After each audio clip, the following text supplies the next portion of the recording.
In this video, I'm going to show you how to download itch.io on Windows in a quick and simple way. If you've been looking for the official app so you can browse, install, and manage your itch.io games and projects more easily, this guide will walk you through it step by step. And before we get into it, if this video helps you out, make sure to hit the like button and subscribe for more easy tutorials just like this. Alright, let's get started.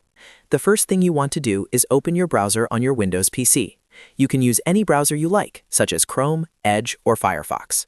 Once the browser is open, go to the official itch.io website by typing itch.io into the address bar and pressing Enter. When the site loads, look for the Download App option. This is the official download page for the itch.io app, and it's the safest place to get the installer for Windows. Click on Download App to continue. After that, the setup file will start downloading to your computer. Depending on your browser, you may see the file appear in the Downloads bar or in your Downloads folder. Let the download finish completely before opening it. Once the file has been downloaded, you can open your Downloads folder or click the file directly from your browser. The setup file should now be saved to your local storage, ready to install. From here, just double-click the installer to begin the setup process on Windows. If Windows asks you for permission to run the file, click Yes or Allow so the installer can continue. Then follow the on-screen instructions to complete the installation. In just a few moments, the itch.io app will be ready to use on your Windows computer.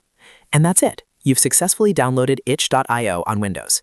Now you can launch the app, sign in if needed, and start exploring games and content from the itch.io platform.